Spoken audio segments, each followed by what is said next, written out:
The word occupy denotes the social location of those who spearheaded the encampments in New York City, which have grown to cities across the country and the world.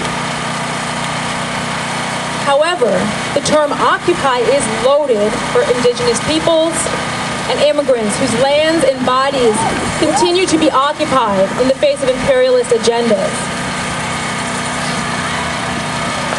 The loaded term is used for a complicated movement and a unique movement in our social trajectory.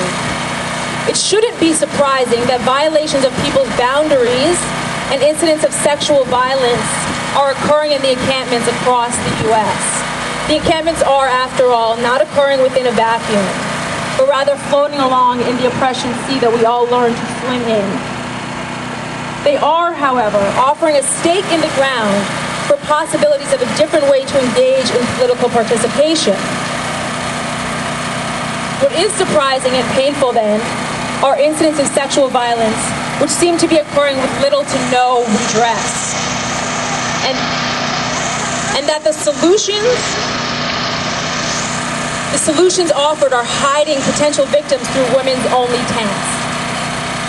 Reports of sexual violence in the New York City Occupy Wall Street encampments resulted in a statement released by the survivors' support team, which reads, quote, "Occupy Wall Street exists within a broader culture where sexual assault is egregiously common.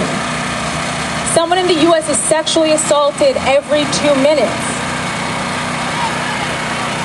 Most assaults are never reported, and most rapists are never held accountable. We live in a culture of violence in which sexual assault is often ignored, condoned, and even encouraged. We note that it is particularly difficult for survivors of assault at OWS to feel confident in reporting crimes to the NYPD. The NYPD's unjustifiably aggressive and abusive policing of Occupy Wall Street has undermined trust in the police force amongst protesters. While this statement addresses the dilemma some feel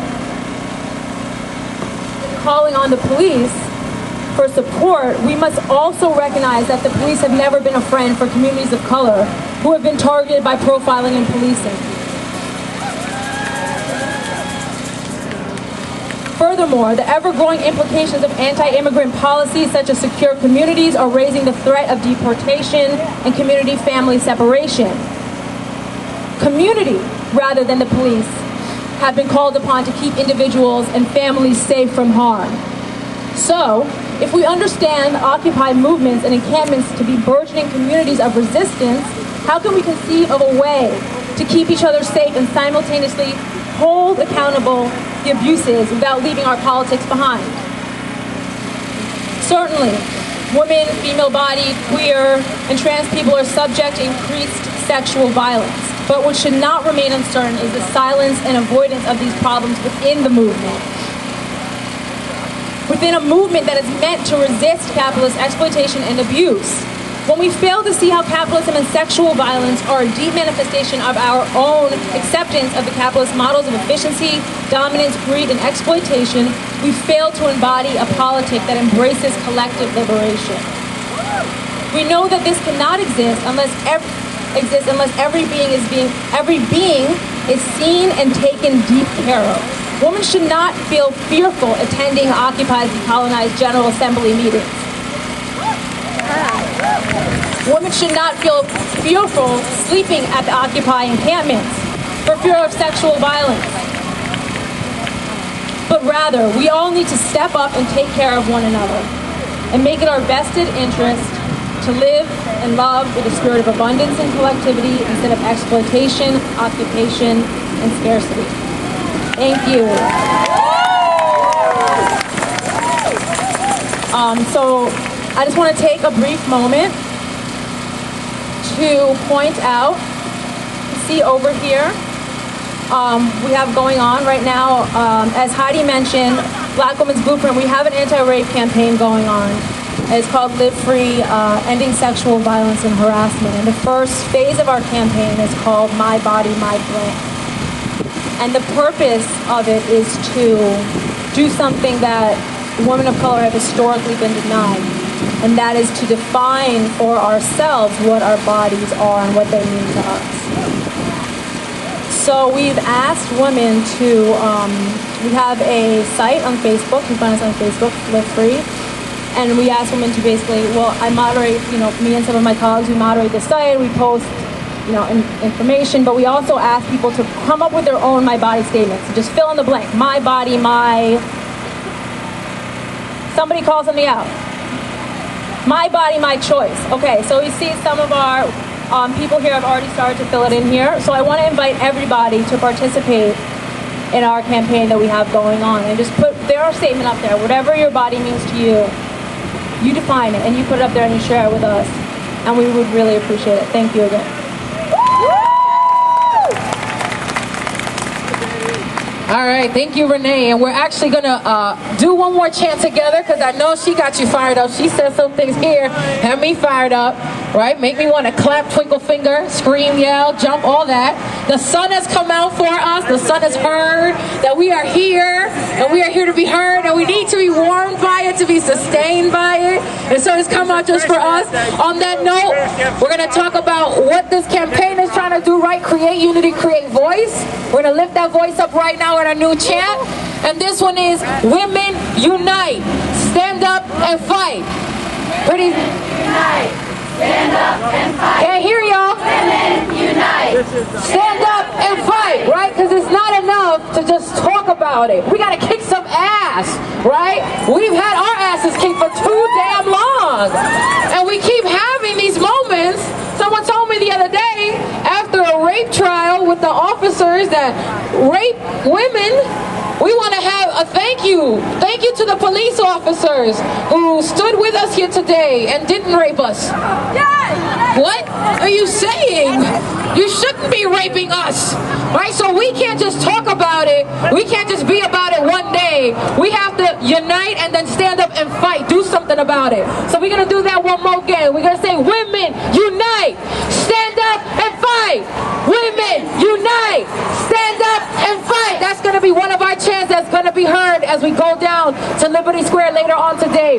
And I haven't said this enough, and I'm glad that Renee brought it up. When we say women, we mean women identified persons, because we understand that that in and of itself is a co-opted term that has been made to feel like if you don't fit into this box, you cannot call yourself a woman. And we challenge that the same way we challenge the capitalism that forces us to think that way. And so that chant is for everyone and anyone who's a woman identified person in this space. And so now we are going to give everybody the opportunity to think about that. How would you fill in that blank? My body, my blank. How would you fill that in? Think about it for a second. You have a couple of ways that you can participate in this speak out. You can walk on up to this board and write it. You can go on towards the back and make a poster about it. Or you can shout it out now. My body, my what? Fight! My body, my power. My body, my temple. My body, my right. My body, my life. My body, my rights. My body, my blank. I know some of y'all got something on your mind. Say it. You got that something on my mind face right now. My body, my pleasure. That's right. Own that. Say that. Claim that. Live that. What else? My body, my what? Freedom! Freedom. My body, my freedom. My body, myself. My body, my clothes. My body, my liberation. I wrote fertility. My body, my blessing from God.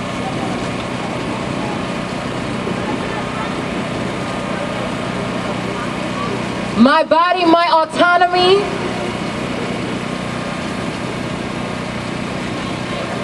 My body, my story. My body, my mind. My body, my mind. My body, my history. My body, my herstory. My body, my business. My body, my business. My body, my fertility. My body, my fertility. My body, my choice.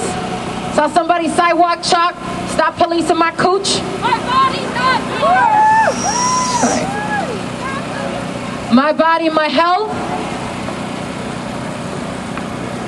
All right. We have some good shout outs. Let's make some noise for reclaiming our bodies.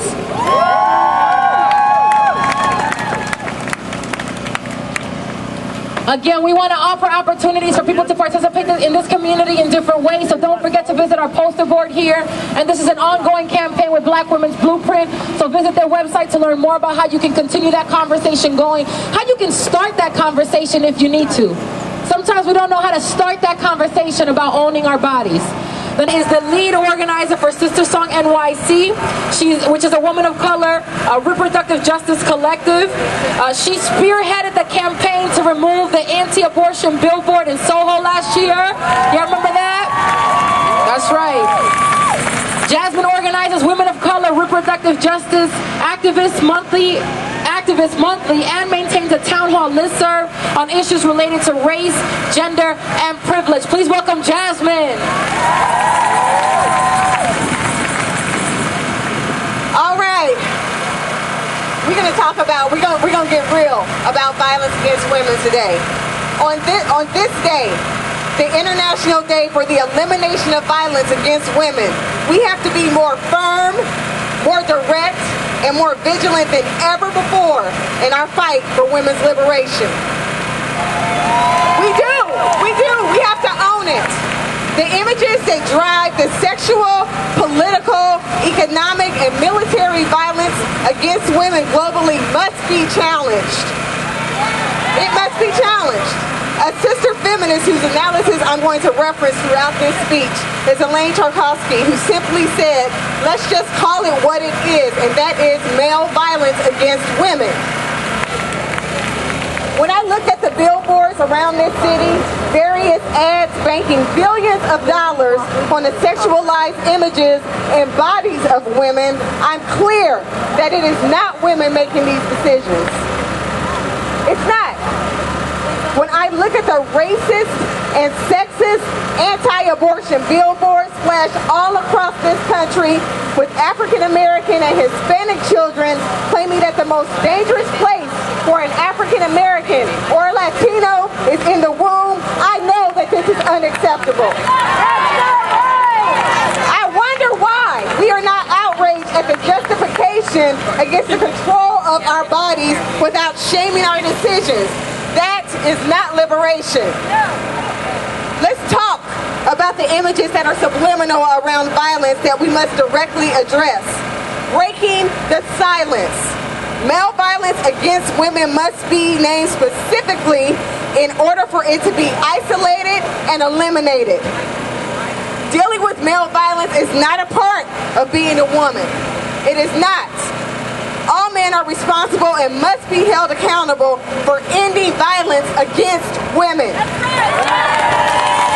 They have to be held accountable in their homes, in their families, on the streets, and in the boardroom where decisions are made that construct the images that we are so desperately fighting against.